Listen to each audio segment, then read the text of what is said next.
Assalamualaikum warahmatullahi wabarakatuh. Allahumma salli ala Sayyidina Muhammad wa ala ali Sayyidina Muhammad. Tak heran setelah melihat kenikmatan yang menanti dirinya di negeri keabadian, seorang mukmin sampai meminta disegerakan kiamat kepada Tuhannya. Siapapun yang yakin akan kematian dan peristiwa gaib lainnya, tentu penasaran ingin mengetahui bagaimana nasib dan perjalanan dirinya kelak. Namun, tak seorang pun yang boleh menyandarkan berita gaib kecuali kepada nas Al-Quran dan hadis sahih.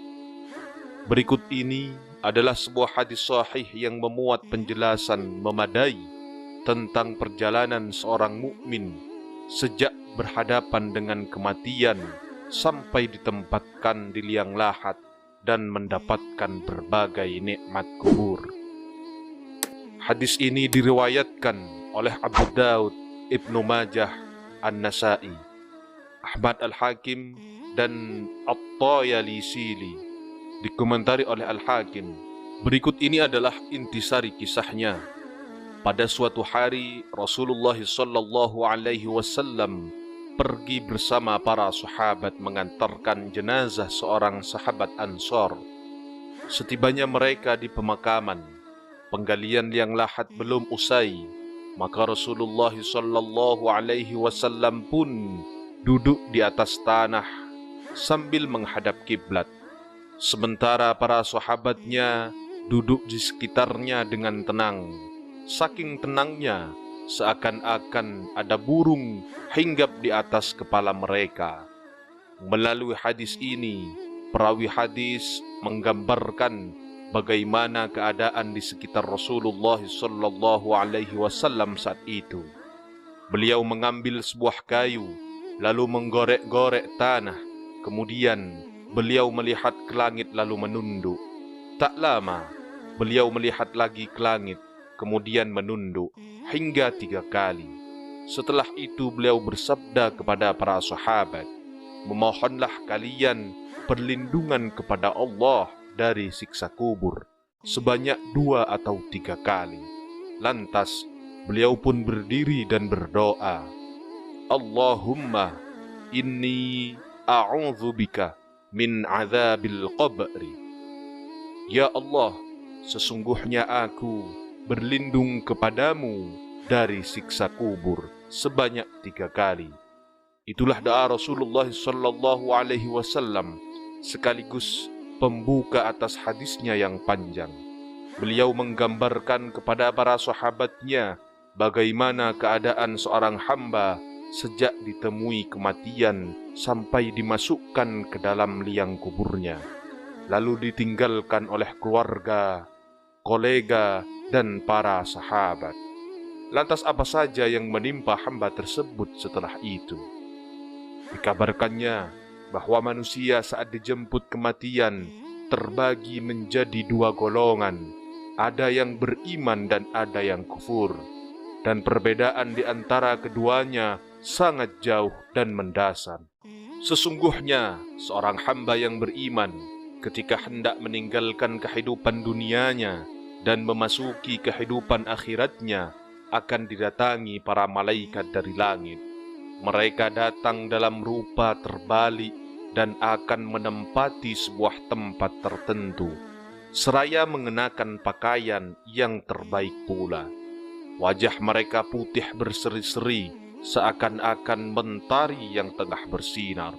Di tangan mereka terdapat kain kafan dari surga untuk membungkus ruh sang hamba, lengkap dengan minyak wanginya yang akan mengharumkan ruh sang hamba tadi. Tampak terlihat mereka duduk sejauh pandangan mata. Bahkan sebagian orang soleh bisa menceritakan kejadian yang disaksikannya itu, sementara orang-orang di sekitar mereka sama sekali tidak melihat apa-apa. Tak lama berselang, datanglah malaikat maut dan duduk dekat kepala sang hamba. Dia berkata kepada ruh si hamba, "Ya ayyuhan nafsul mutmainnah, irji'i ila rabbiki radiyatan mardiyah." Wahai jiwa yang tenang, keluarlah kepada Tuhanmu dalam keadaan ridha dan diridhai. Quran Surah Al-Fajr ayat 27 sampai 28. Ruh pun tak bisa menunda perintah itu. Ia perlahan mengalir keluar dari jasad seperti keluarnya air yang bersih dan jernih dari mulut geriba air. Setelah roh mukmin yang bersih dan jernih itu keluar, semua malaikat langit dan malaikat bumi mensolatkannya. Pintu-pintu langit dibuka, setiap penduduk pintu berdoa kepada Allah dan mohon agar ruh hamba itu diangkat ke tempat mereka. Begitu ruh sang hamba berhasil dikeluarkan oleh tangan malaikat maut, maka para malaikat yang hadir menyaksikan kematian tidak membiarkan roh itu sekejap mata pun. Mereka langsung mengambilnya dan meletakkannya di atas kain kafan dan minyak wangi yang mereka bawa dari surga.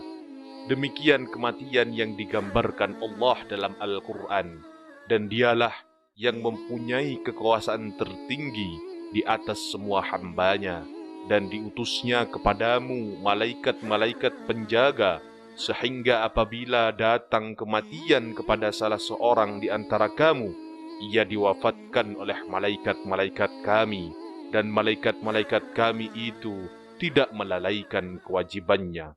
Quran Surah Al-An'am ayat 61. Setelah roh terpisah dari jasad, terciumlah aroma semerbak wangi sampai-sampai memenuhi dunia. Rasulullah sallallahu alaihi wasallam sendiri telah menggambarkan bagaimana aroma wangi ruh hamba tersebut melalui sabdanya. Aroma itu keluar dari ruh bagaikan minyak kasturi yang paling wangi yang pernah engkau temukan di bumi ini. Rupanya itu ruh yang selalu diharumkan dengan keimanan dan amal-amal soleh sewaktu di dunia. Dan jejak aroma dari ruh itu jelas diketahui saat ruh tersebut keluar dari jasadnya dan tercium para malaikat. Bahkan aroma wangi dari orang meninggal seperti itu tercium pula oleh sebagian orang soleh. Dapat dipastikan aroma wangi itu salah satunya keluar dari ruh para syuhada, sebab banyak sekali kabar mutawatir, baik yang klasik maupun yang modern, tentang para syuhada yang jasadnya mengeluarkan aroma wangi yang tercium orang-orang yang masih hidup. Namun, terkadang ada pula aroma wangi yang lahir dari selain para syuhada. Selain berhasil menggenggam ruh sang hamba, para malaikat langsung bertolak ke langit tertinggi.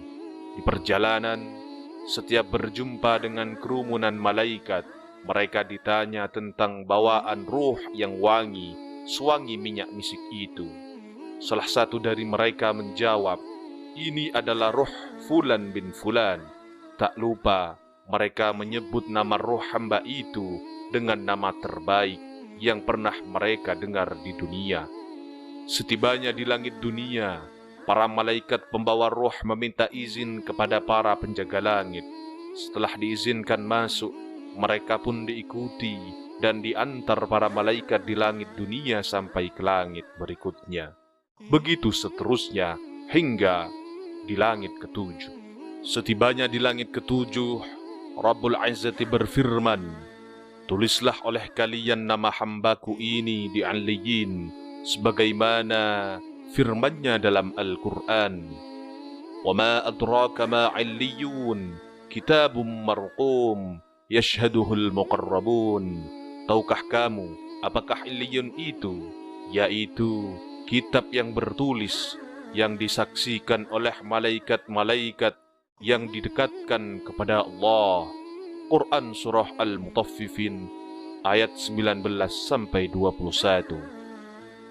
Maka ditulislah nama hamba tersebut pada Aliyyin, Lalu dikatakan kepada mereka, kembalikanlah dia ke bumi, sebab aku berjanji kepada mereka, darinya aku menciptakan mereka, ke sana aku mengembalikan mereka, dan darinya aku mengeluarkan mereka lagi. Hal itu sebagaimana dilansir dalam Al-Quran, minha khalaqnakum wa fiha nu'idukum wa minha nukhrajukum taratan ukhra.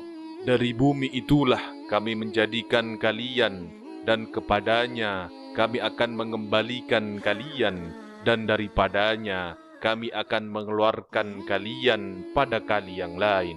Quran Surah Taha ayat 55. Setelah melewati perjalanan langit dan namanya dicatat dalam Illiyin, ruh itu dikembalikan ke bumi dan dimasukkan lagi ke jasadnya, sehingga dia bisa mendengar kembali suara sandal kawan-kawannya yang berpaling meninggalkan kuburnya dan bertolak ke rumah masing-masing.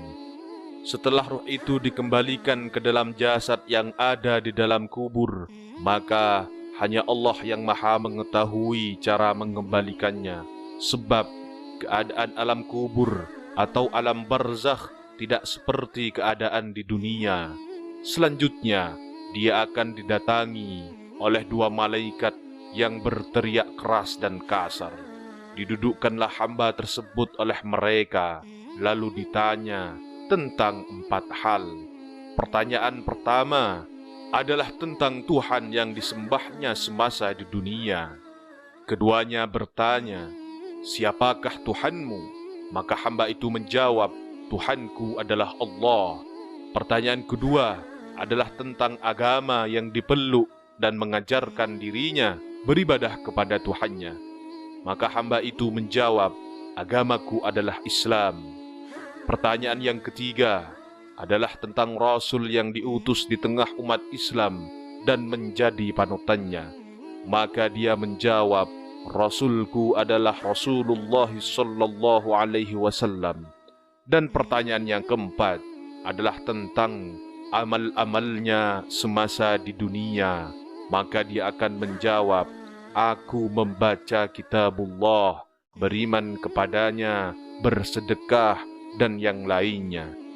Pertanyaan-pertanyaan di atas mencerminkan fitnah atau ujian kubur, sekaligus fitnah terakhir yang dihadapkan kepada seorang mukmin.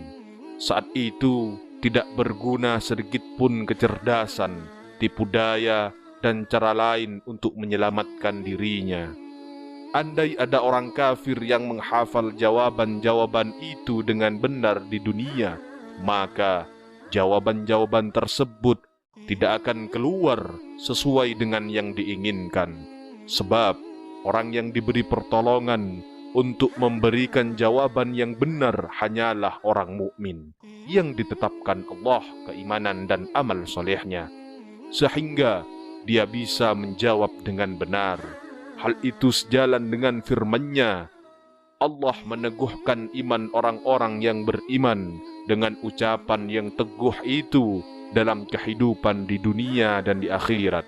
Dan Allah menyesatkan orang-orang yang zalim dan memperbuat apa yang Dia kehendaki. Quran Surah Ibrahim ayat 27. Di sanalah seorang hamba diuji dan diselamatkan dari ujiannya. Namun itu semua berkah hidayah Allah dan keimanannya, sehingga bisa memberi jawaban yang benar sesuai dengan keadaannya semasa di dunia. Setelah itu, terdengar suara panggilan dari langit yang membenarkan apa yang disampaikannya, memerintah para malaikat untuk mengubah kuburannya menjadi salah satu taman surga. Lalu terdengarlah suara dari langit, hambaku itu benar, maka hamparkanlah sebuah taman dari surga untuknya. Berilah pakaian dari surga untuknya, bukalah sebuah pintu ke surga untuknya. Maka datanglah aroma wangi dari surga ke depannya, dan dilapangkanlah kuburnya sejauh mata memandang.